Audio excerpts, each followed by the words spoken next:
এইভাবে কাঁচকলা দিয়ে ডিম রান্না করলে খেতে কিন্তু দুর্দান্ত লাগে।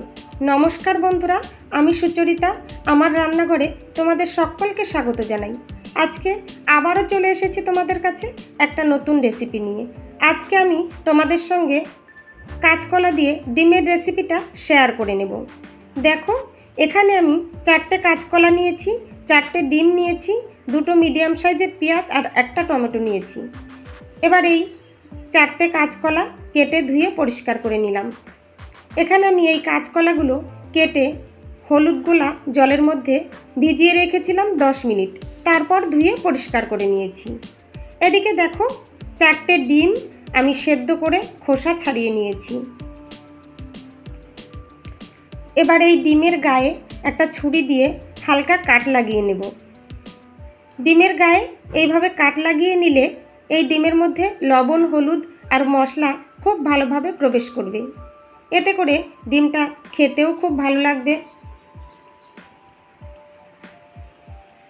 সবগুলো ডিমের গায়ে আমি এইভাবে কাট লাগিয়ে নিলাম। একটা ডিম সেদ্ধ করার সময় আমার হালকা ফেটে গেছে, এটা অতটাও কাট লাগানোর দরকার নেই, এমনিতেই এর মধ্যে মশলা, লবণ, হলুদ প্রবেশ করবে। দেখো, এবার এই ডিমের মধ্যে আমি একটু লবণ দিলাম আর একটু হলুদ গুঁড়ো দিয়ে দিলাম। এবার এই লবণ আর হলুদ গুঁড়োর সঙ্গে ডিমগুলো আমি খুব ভালোভাবে মেখে নিয়ে 5 মিনিট রেস্টে রেখে দেব। এদিকে দেখো, একটা বাটি নিয়েছি, এই বাটির মধ্যে 1/2 চামচ রসুন বাটা দিলাম, 1/2 চামচ আদা বাটা দিলাম, আর দিলাম 6-7টা কাঁচা লঙ্কা বাটা। লঙ্কার পরিমাণটা তোমরা তোমাদের পছন্দ মতো নেবে। এর সঙ্গেই অ্যাড করে দিলাম চা চামচের 1/2 চামচ ধনিয়া গুঁড়ো, 1/2 চামচ জিরার গুঁড়ো, আর দিলাম 1/2 চামচ কাশ্মীরি লাল লঙ্কার গুঁড়ো। এই কাশ্মীরি লাল লঙ্কার গুঁড়োটা একটা সুন্দর কালারের জন্য এখানে আমি ব্যবহার করেছি। এর মধ্যেই অ্যাড করে দিলাম 1/2 চামচ হলুদ গুঁড়ো। এর মধ্যে আমি একটু জল দিয়ে দিলাম। একটা চামচ নিয়েছি, চামচ দিয়ে জলের সঙ্গে মশলাটা ভালোভাবে গুলে নেব। এবার চলে যাব গ্যাস ওভেনের কাছে। গ্যাস ওভেন অন করে একটা কড়াই গরম করে এর মধ্যে পরিমাণ মতো সর্ষের তেল অ্যাড করে দিয়েছি। তেলটা একটু নেড়েচেড়ে কড়াইয়ের গায়ে লাগিয়ে নিলাম। এই তেল আমি খুব ভালোভাবে গরম করে নেব। সর্ষের তেল গরম হয়ে গেছে। এবার এই তেলের মধ্যে লবণ, হলুদ মেখে রাখা ডিমগুলো এক এক করে দিয়ে দিয়েছি। ডিমগুলো এবার ভেজে নেব। এখানে এই ডিম আমি খুব কড়া করে ভাজবো না, হালকা ভেজে নেব। ডিম খুব কড়া করে ভাজলে শক্ত হয়ে যায়, খেতে অতটা ভালো লাগে না, তাই আমি হালকা ভেজে নেব। তোমরা যে সমস্ত বন্ধুরা আমার এই ভিডিওটা দেখছো অথচ একটা লাইক দিতে ভুলে গেছো, তোমাদের কাছে অনুরোধ রইল, প্লিজ একটা লাইক দিয়ে ভিডিওটা কন্টিনিউ করো তোমরা।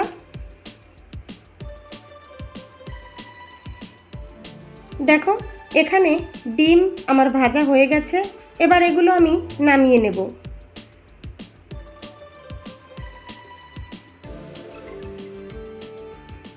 একটা বাটিতে এই ভাজা ডিম আমি নামিয়ে নিয়েছি। এবার এই তেলের মধ্যেই ফোড়ন দিয়ে দেব অল্প পরিমাণে গোটা জিরে।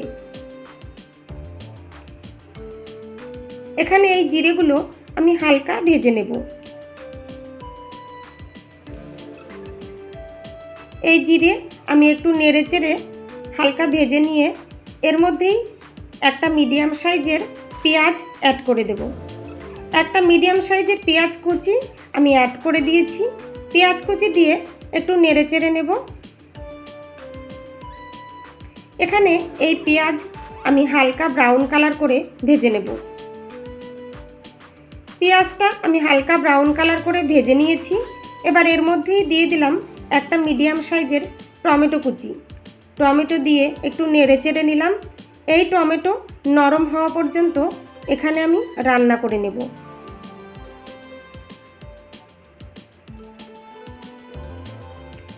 টমেটো একটু নরম হয়ে গেছে। এবার এর মধ্যেই অ্যাড করে দিলাম জলে গুলে রাখা মিক্সড মশলাটা। মশলার বাটি ধুয়ে একটু জল অ্যাড করে দিলাম। এবার একটু নেড়েচেড়ে নেব, মশলাগুলো একসঙ্গে ভালোভাবে মিশিয়ে নেব।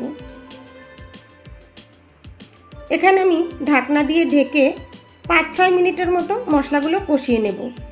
মাঝে একবার ঢাকনা তুলে একটু নেড়েচেড়ে নেব, যাতে করে কড়াইতে মশলাটা লেগে না যায়। আমার এই রেসিপিটা যদি তোমাদের ভালো লাগে বন্ধুরা, তাহলে একটা লাইক দিয়ে ভিডিওটা শেষ পর্যন্ত দেখার অনুরোধ রইল তোমাদের সকলের কাছে। একটু নেড়েচেড়ে আবারও আমি ঢাকনা দিয়ে ঢেকে দিলাম। এইভাবে আমি মাঝে মধ্যেই নেড়েচেড়ে নিয়েছি, ঢাকনা দিয়ে ঢেকে মোট 5-6 মিনিটের মতো মশলাটা কষিয়ে নিয়েছি। এবার এর মধ্যে কাঁচকলাগুলো অ্যাড করে দিলাম। এই সময় এর মধ্যে স্বাদ মতো লবণ অ্যাড করে দিয়েছি। এবার এই সব কিছু নেড়েচেড়ে একটু মিশিয়ে নেব। রেসিপিটা তোমাদের কেমন লাগলো সেটা কমেন্ট বক্সে কমেন্ট করে জানিও বন্ধুরা। গ্যাসের ফ্লেম এই সময় আমি লো টু মিডিয়ামে রেখেছি। ঢাকনা দিয়ে ঢেকে এই কলা আমি মশলার সঙ্গে 6-7 মিনিটের মতো কষিয়ে নেব। মাঝে মধ্যেই ঢাকনা তুলে একটু নেড়েচেড়ে দেব, যাতে করে কড়াইতে লেগে না যায়। একটু নেড়েচেড়ে নিয়ে আবারও ঢাকনা দিয়ে ঢেকে মশলার সঙ্গে কাঁচকলাটা কষিয়ে নেব। আমার এই রেসিপিটা যদি তোমাদের একটু বেশি ভালো লাগে তাহলে বন্ধুদের সঙ্গে একটু শেয়ার করে দিও তোমরা। দেখো এখানে আমি মশলার সঙ্গে কাঁচকলা খুব ভালোভাবে কষিয়ে নিয়েছি।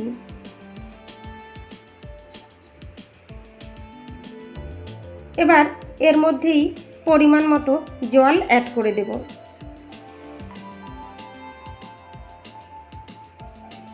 দেখো এখানে মশলার সঙ্গে কাঁচকলা আমার খুব ভালোভাবে কষিয়ে নেওয়া হয়ে গেছে।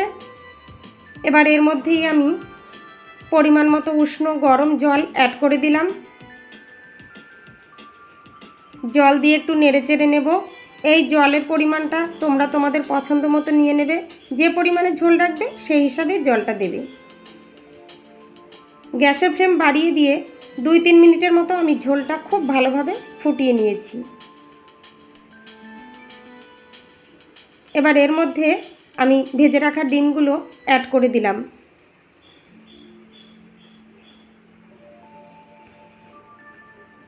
ডিম দিয়ে একটু নেড়েচেড়ে নিলাম। একটু নেড়েচেড়ে নিয়ে আমি ঢাকনা দিয়ে ঢেকে দেব। ঢাকনা দিয়ে ঢেকে 6-7 মিনিটের মতো আমি রান্না করে নিয়েছি। 6-7 মিনিটের মতো রান্না করে নিয়ে ঢাকনা তুলে দিয়েছি। একটু নেড়েচেড়ে নেব। দেখো এখানে কলা সেদ্ধ হয়ে গেছে। রান্নাটা আমার প্রায় হয়ে এসেছে। এবার এর মধ্যে একটু গরম মশলার গুঁড়ো অ্যাড করে দিলাম। গরম মশলার গুঁড়ো দিয়ে একটু নেড়েচেড়ে নেব। গরম মশলার গুঁড়োটা দেওয়ার পরে 2-3 মিনিটের মতো রান্না করে নেব। তোমরা যে সমস্ত নতুন বন্ধুরা আমার এই ভিডিওটা দেখছো অথচ আমার চ্যানেলটা সাবস্ক্রাইব করোনি, তোমাদের কাছে অনুরোধ রইল আমার চ্যানেলটা সাবস্ক্রাইব করে পাশে থাকা বেল বাটনটা প্রেস করে রেখো। এতে করে আমার রান্না করা রেসিপিগুলোর নোটিফিকেশন সবার আগে তোমাদের কাছে পৌঁছে যাবে। তোমরা তোমাদের সময় সুযোগ মতো দেখে নিতে পারবে। দেখো এখানে ডিম দিয়ে কাঁচকলার রান্নাটা আমার একদম রেডি হয়ে গেছে। আমি গ্যাস ওভেন বন্ধ করে দিয়েছি। এবার নামিয়ে নেব। এখানে আমি নামিয়ে নিয়েছি। দেখো দেখতে কতটা লোভনীয় হয়েছে, খেতেও কিন্তু দারুণ লেগেছিল বন্ধুরা। অনেক ধন্যবাদ বন্ধুরা আমার এই ভিডিওটা শেষ পর্যন্ত দেখার জন্য, আমার পাশে থাকার জন্য। আজকের মতো এখানেই শেষ করছি। আবার চলে আসবো তোমাদের কাছে অন্য আরেকটা নতুন রেসিপি নিয়ে।